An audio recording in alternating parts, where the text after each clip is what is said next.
Menorca pensant que la fiscalitat és un instrument eficaç i potent per implementar polítiques i dibuixar la societat del futur que volem, corregint, com és en el nostre cas, disfuncions que es produeixen derivades de la plurinsularitat. Tenim molt clar que ha de ser l'Estat, a través de REP, qui ha de suportar, qui ha de finançar en gran mesura els costos de la insularitat. I en aquest sentit, el recent estudi de SUIP creiem que va en la bona direcció. Però les illes també pensam que no poden esperar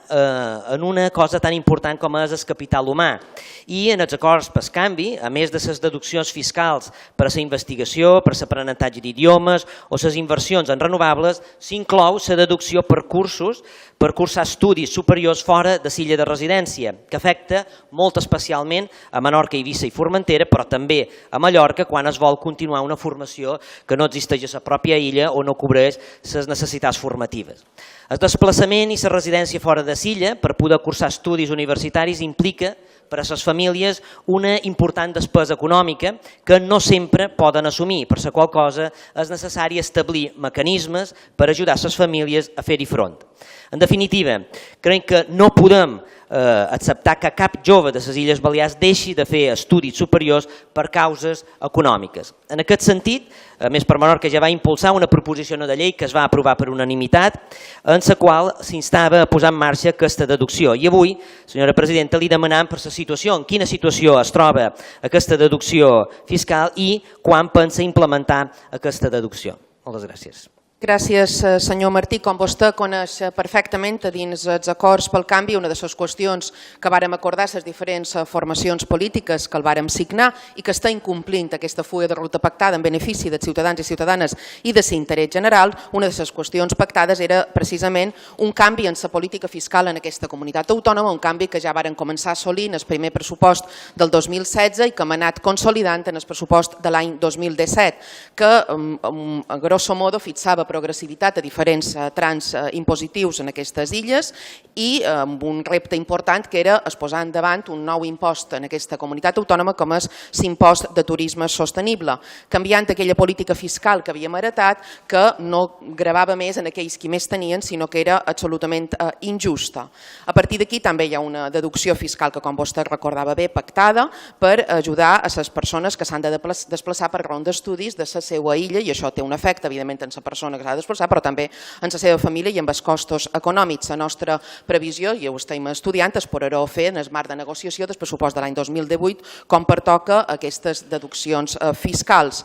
Però sí que aprofitaré aquesta pregunta per dir-li que la Conselleria d'Educació ha augmentat les ajudes en els estudiants que s'han desplaçat. Vostès saben que la Conselleria publica anualment una convocatòria d'ajudes de mobilitat i desplaçament. Se tracta d'uns ajuts de mobilitat per als estudiants que estudien dins l'àmbit de l'Euroregió Pirineus Mediterrània i d'ajuts de desplaçaments per a alumnes de les Illes Balears a tots els països de la Unió Europea. La convocatòria recentment publicada en el boletí oficial compta amb una dotació inicial de 246.000 euros i en aquest moment s'està tramitant l'expedient per augmentar-la a 90.000 euros més, per tant tindrem un augment d'un 50,9% respecte en el curs 2015-2016. Per tant, aquest govern segueix compromès, com vostè sap, amb intentar ajudar en aquelles problemàtiques que són un desavantatge per la insularitat, per les famílies, sobretot en el que fa referència a l'educació, però evidentment és gros que han de formular part d'aquesta deducció fiscal és el nou règim especial per a aquesta comunitat autònoma. Moltes gràcies. Efectivament,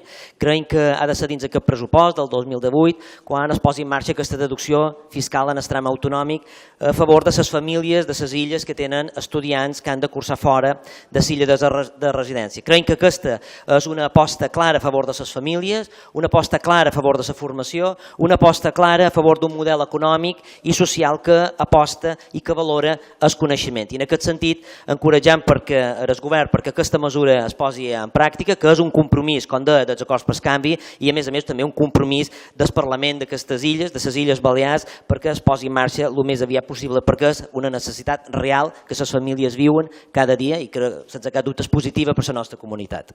Gràcies, senyor Martí. En aquesta línia treballarem i a més treballarem junts el pressupost per a l'any 2018, que segur que seran molt positius pel ciutadà d'aquesta comunitat autònoma en aquest terme i en tots els altres termes, com anar fent l'any 2016 i l'any 2017. I deia, és molt important a la proposició de llei de règim especial que està preparant el govern arrel de l'estudi de la Universitat de les Illes Balears, precisament tenir en compte aquests desplaçaments que són molt costosos per moltes famílies i que molts de joves queden sense poder estudiar aquests estudis universitaris per falta de poder pagar aquests estudis que són, repeteix, molt costosos. Per tant, en aquesta línia seguirem treballant junts. Moltes gràcies.